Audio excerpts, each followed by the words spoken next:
বিভিন্ন প্রতিষ্ঠানে বুয়েট পরীক্ষিত, হ্যাঁ, বুয়েট সার্টিফাইড, হ্যাঁ, এটাও কিন্তু আবার একটা বুয়েটের কি এই ধরনের কোন ম্যান্ডেট আছে কিনা বিভিন্ন বিভিন্ন প্রোডাক্টের উপরে বিভিন্ন প্রজেক্টের উপরে এরকম বুয়েট সার্টিফাইড, বুয়েট পরীক্ষিত, বুয়েট অনুমোদিত। এটা আসলে সাধারণ মানুষ বা আমাদের যে কোম্পানিগুলো চায় কিছু কারণ ইভেন ঢাকা ইউনিভার্সিটি বিল্ডিং গুলো কিন্তু বুয়েট সার্টিফাইড করে না, সেটা না, উনি যে প্রশ্নটা তুলেছেন আপনাদের এই পরীক্ষার ভেতরে মানে ওনারা এই সুযোগটা কেন দিবেন যে বুয়েট অনুমোদিত প্রজেক্ট?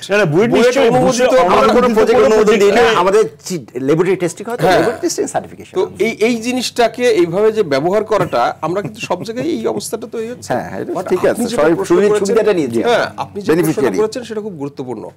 আমরা যে রাষ্ট্র সংস্কারের কথাটা বলেছি 14 মাসে, যেটা জিনিসটা দেখেছি, এটা হলো আমাদের রাজনীতিবিদরা তাদের সুবিধার জন্য কি কি করা দরকার সেই বিষয়ে তারা সংস্কার করেছে। রাষ্ট্রের আপনি বলেন, এরা কি কেউই বলেছে যে এমপিদের সুদমুক্ত গাড়ি আমরা চাই না, এটা কেউ বলেছে? বা এমপিরা এলাকায় তারা আইন প্রণয়ন করবেন, এলাকার উন্নয়নের ব্যাপারে তাদের কোনো ভূমিকা থাকা উচিত না, তারা কেউ কি বলেছে? এই যে শেখ হাসিনা বিনা নির্বাচনে, ভোটের নির্বাচনে জয়লাভের জন্যে মানে সরকারি কর্মকর্তাদের মানে অলমোস্ট প্রায় সুদমুক্ত গাড়ি দিয়েছে, আবার 50,000 টাকা করে প্রতি মাসে তাদেরকে সেই গাড়ির মেইনটেনেন্স খরচ, পেট্রোলের দাম দিয়েছে, এইগুলো বাতিল করা উচিত, এই প্রশ্নটা কেউ তুলেছে? এই কোনো প্রশ্নটাই কিন্তু তোলেনি। আমাদের দেখেন, আপনি রাজনৈতিক দলগুলোর মধ্যে আপনার একটা বড় ধরনের মানে বিভেদ এবং বিভাজন আপনি দেখতে পাবেন, কিন্তু এই লুটপাট আর ভাগের রাজনীতি, এইখানে কিন্তু কোনো বিভাজন নাই। এই জায়গাগুলো নিয়ে কিন্তু কেউ কোনো প্রশ্ন তোলে নাই। এই বিষয়গুলো নিয়ে ক্ষমতার শেয়ার বা ক্ষমতার বা লুটপাটের যে সুযোগগুলো রাষ্ট্র অবৈধভাবে শেখ হাসিনা তৈরি করেছে, সেই জায়গাগুলো নিয়ে কিন্তু কেউ কোনো প্রশ্ন তোলে নাই, কেউ প্রশ্ন তোলে নাই। তো তাহলে আমরা যে রাষ্ট্র সংস্কারের কথাগুলো বললাম গত 14 মাসে, নতুন বন্দোবস্ত, পুরাতন মীমাংসা, খুব মানে লুক্রেটিভ অনেকগুলো শব্দ আমরা মানে জুলাইয়ের পরে আমরা দেখেছি। এই শব্দটা মানুষ বোঝে কিনা, আদৌ বুঝেছে কিনা? সংস্কার যদি বলি তাহলে তো আজকে এইটাও এই যে এই ভবনগুলো কেন একটা বড় সংস্কারের জায়গা, নগর ভাবনা একটা বড় সংস্কারের জায়গা, কই সেই সংস্কার নিয়ে তো কেউ কথা বলে নাই। মানুষের দৈনন্দিন জীবনযাপন, মানুষের সাফারিংস, মানুষের যে আপনি দেখেন, ইভেন আমাদের একজন মানে পরিবেশ উপদেষ্টা আছেন, তিনি তার পুরো জীবনটা কাটিয়েছেন এই পরিবেশ নিয়ে, এবং তিনি বিদেশে পুরস্কার পেয়েছেন। তিনি ঢাকা শহর 1.5 বছরে ঢাকা শহর থেকে পুরাতন গাড়ি সরাতে পারেন নাই। এখনো তার 1.5 বছরের মানে এই দায়িত্বে থাকার পরেও আপনার ঢাকার এখনো বিশ্বের সবচেয়ে দূষিত শহর এবং সবচেয়ে অবাসযোগ্য শহর। এরপরে উনি কি করে পরিবেশ নিয়ে কথা বলার ম্যান্ডেট ওনার থাকতে পারে বা নৈতিক ভিত্তি ওনার থাকতে পারে? আপনি যেটা বললেন যে আপনি দেখেন, রিক্সাওয়ালারা বললো কি, সরকার বললো যে রিক্সাওয়ালারা তোমরা সবাই যারা এই ব্যাটারি চালিত রিক্সা তোমরা সরে যাও, সবাই রাস্তা আটকায় দিল, বলে আচ্ছা ঠিক আছে চলতে থাকো। সরকার বললো যে সিএনজি তোমরা মিটারে চলবা, সবাই আটকায় বললো যে না আমরা মিটারে চলবো না, বলে আচ্ছা ঠিক আছে আপাতত চলতে থাকো। এই যে মানে অর্থাৎ আপনি চাপ দিয়ে ধরতে পারলেই সরকারকে, সরকার সেখান থেকেই পিছিয়েছে। যখনই ধরেছে যে জায়গাতে, সরকার পিছিয়েছে। এই যে ম্যান্ডেট না থাকার কারণে আমরা বাইরে থেকে অনেক কথা অনেকে বলেছি।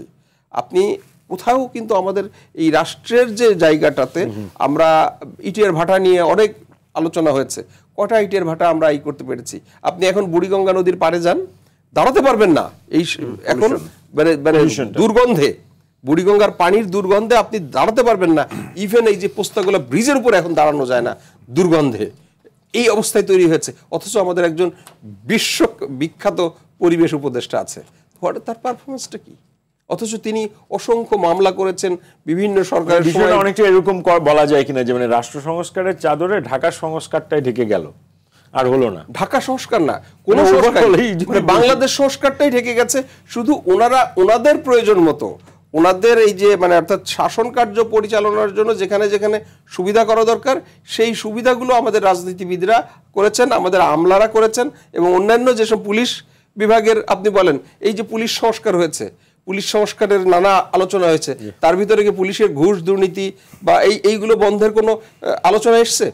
যে কি কাজ করলে পুলিশের ঘুষ দুর্নীতি কমানো যাবে, কি কাজ করলে পুলিশকে জবাবদিহিতার আওতায় আনা যাবে, কি কাজ করলে পুলিশের এই যে নিয়োগ বদলি বাণিজ্যের যে বিপুল কর্মকাণ্ড, এগুলো করা যাবে। মানে পলাশ ভাই বলতে, আপনি যদি আপনার কথা যদি আমি এক কথাই বুঝি, মানে আপনি বলতে চাইছেন যে আসলে ওই অর্থে সংস্কার গত 14 মাসে যেটাকে আসলে আমরা ভেবেছিলাম সে অর্থে কিছুই হয়নি, এভাবে কি বলা যায়? না না না, আমরা কাগজে কলমে কিছু হয়েছে, আমরা তো ভাবি নাই, আমাদেরকে ভাবতে বাধ্য করা হয়েছে। অর্থাৎ যারা রাষ্ট্র ক্ষমতায় এসছে তারা নতুন কিছু শব্দ তাদের মাথায়, এই যে এনজিও, আমরা তো বলা হয় না এটা এনজিওগ্রামের সরকার, এরা বিদেশিদের প্রেসক্রাইব করা কিছু এজেন্ডা দীর্ঘদিন ধরে রাষ্ট্রে বলে আসছিল, সেই শব্দগুলো তারা এখানে আবার ক্ষমতায় নিয়ে তারা সেইগুলো এক্সপেরিমেন্ট করেছে, তারা কিছু চেষ্টা করেছে যে এইগুলো আমরা রাষ্ট্রের ভিতরে ইমপ্লিমেন্ট করা যায় কিনা। সেই জিনিসগুলো এক ব্যক্তি এখানেও থাকতে, মানে দলে থাকতে পারবে, আবার রাষ্ট্র থাকতে পারবে না, অথচ ভারতে আছে নরেন্দ্র মোদী, ইয়েতে আছে, সব জায়গাতে, আমেরিকা বা ব্রিটেনে সব জায়গাতেই আছে, কিন্তু আমাদের এখানে এটা থাকতে পারবে না। থাকলে আমরা খুব ক্ষতি হয়ে যাবে।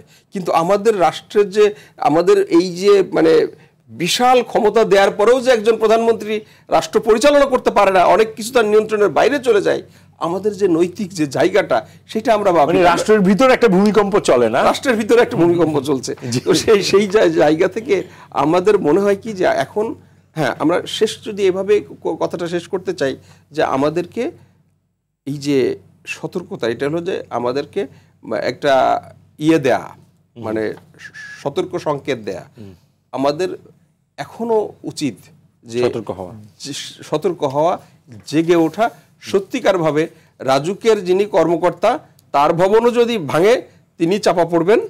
আমি ব্যক্তিগত, আমি যে বাসায় থাকি, ভাড়া বাসা, সেটাও যদি ভাঙে আমি চাপা পড়বো, আমার বাড়িওয়ালাও চাপা পড়বে, সেও মাপ পাবে না। অর্থাৎ এই যে আমরা যে সতর্কতা হলো, তার মানে এখন যে বিল্ডিংটা ধরেন ঢাকায় নির্মিত হচ্ছে আপনার রাজুকের অনুমোদিত নকশার বাইরে, তিনি কিন্তু এটা বন্ধ করবেন না যে না ভাই এই ভূমিকম্প হচ্ছে, আমি এখন আর এই নকশার বাইরের বাকি কাজটুকু করবো না, সেই জায়গাটাতে সে করবে না। বা রাজুকও গিয়ে যে না এখন থেকে আর আমি নকশার বহির্ভূত কোনো ভবন আমি আর হতে দেব না, সেই জায়গায় কিন্তু আমরা যাব না।